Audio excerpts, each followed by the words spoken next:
Ngayong may rekomendasyon na ang Independent Commission for Infrastructure o ICI sa Office of the Ombudsman na imbestigahan si Saldico, dating ako Bicol Party List Representative at ex-chairperson ng House Committee on Appropriations, may panawagan naman ang dating Senadora at Justice Secretary na si House Deputy Minority Leader at mamayang Liberal Party List Representative Leila De Lima.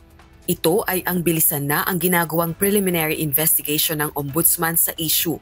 Sa ganitong paraan, makapagsasampa na agad ng kaukulang kaso sa korte at makapaglalabas na ng arrest order sa mga isinasangkot sa matinding katiwalian.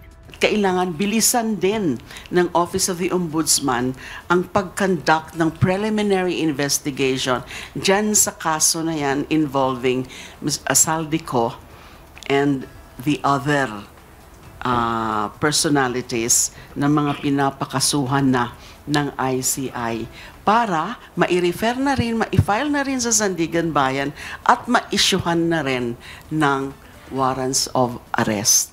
Kasi sa PI level, preliminary investigation, hindi po pwedeng basta-basta, hindi po pwedeng mag-issue ng warrants of arrest. It is only a court, whether the regular court or the Sandigan Bayan.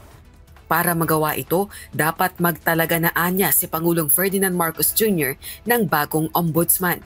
Naniniwala si Representative De Lima hindi kakayanin ng isang acting ombudsman ang mga referral at reklamong napipinto pang ihain sa tanggapan bunsod ng malawakang katiwalian sa flood control projects ng pamahalaan. Nabilisan na ang pag-appoint ng bagong ombudsman. Hindi kakayanin ng isang acting ombudsman lang. July 27 nang magtapos ang termino ni Samuel Martires bilang ombudsman.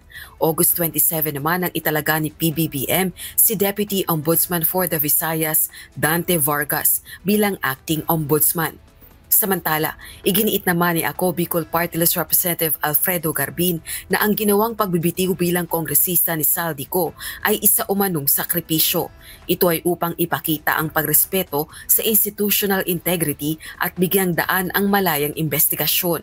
Ginawa nito ang komentaryo matapos na ipahayag ni Cebu 5th District Representative Duke Frasco na naisalba mula sa parusa ng Kamara Siko dahil sa resignation nito.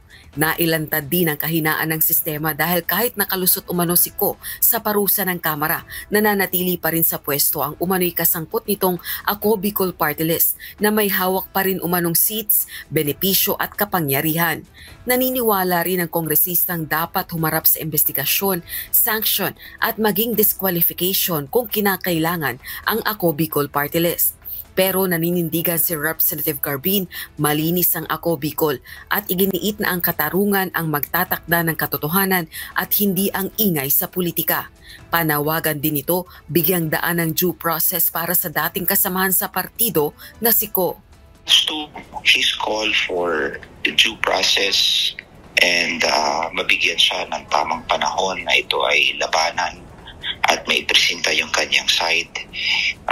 Siyempre, siguro kahit sino man ay maninindigan na kumbaga karapatan niya yan. And siyempre solid dyan ang Ako Bicol Party List sa pagbigay sa kanya ng ganoong hangarin at panawagan.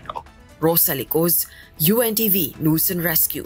Diyos ang aming sandigan, serbisyo publiko ang aming pinahahalagahan.